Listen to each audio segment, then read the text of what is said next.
Уважаемый Бадар Зурамович, уважаемый господин президент, очень рад вас видеть снова. И хочу поблагодарить вас за ваше участие в праздничных мероприятиях по случаю победы в Великой Отечественной войне. Для вас пребывание на мероприятиях подобного рода является абсолютно естественным. Я понимаю, больше 55 тысяч жителей Абхазии в свое время приняли участие в Великой Отечественной войне. 23 человека были удостоены звания Героя Советского Союза. Были и те, которые имели 3 ордена славы. И из представителей титульной нации 17 тысяч погибло. Это просто тоже невероятно.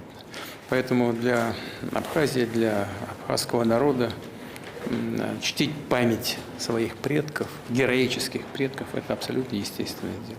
Хочу отметить, что наши межгосударственные отношения развиваются успешно. Год с небольшим вы возглавляете республику. За это время тоже происходят позитивные изменения. Достаточно сказать, что товарооборот у нас за предыдущий год вырос на 16%. Это хороший показатель. Понятно, что еще очень многое нужно сделать, это естественно. Но предлагаю сегодня как раз об этом и поговорить.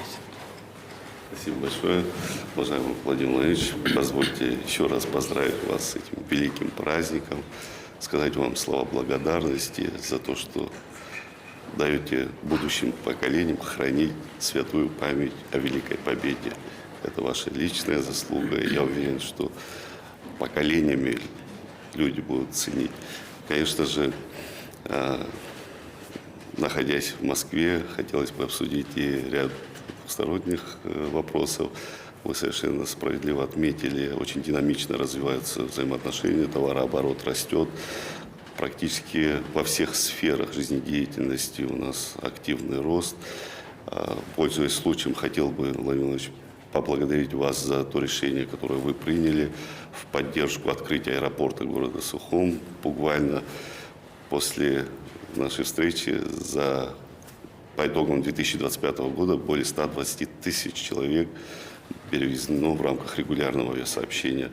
У Сухума есть такая возможность сегодня взаимодействовать и авиаперелеты с Москвой, Санкт-Петербургом, Ханты-Мансийском, Уфой, рядом Нижним Новгородом. Буквально на днях ожидаем открытия нового авиасообщения с Ставропольским краем, Минводами. География полетов расширяется. Конечно же, это дополнительная динамика в рамках наших взаимоотношений, развития экономики. Пользуясь случаем, Владимир Владимирович, благодарю вас за решение, принятое по медикам. В прошлом году в пиковый сезон российские медики находились в нашей стране, помогали нашим специалистам. Также было принято вами решение о передаче лабораторий санитарно-эпидемиологических, очень важных лабораторий, которых ранее не было. Также хочу поблагодарить за то решение, которое вы приняли в связи с новыми нормами пересечения границ с детьми до 14 лет. Эти ограничения Абхазию пока не касаются. Это возможность увеличить туристический поток в республику. Так что спасибо вам большое за ваше личное внимание и активное участие в процессах взаимодействия между нашими странами. Еще раз позвольте поблагодарить вас, пожелать вам успехов и позвольте передать слова поздравления граждан нашей страны. Спасибо вам большое. Спасибо большое.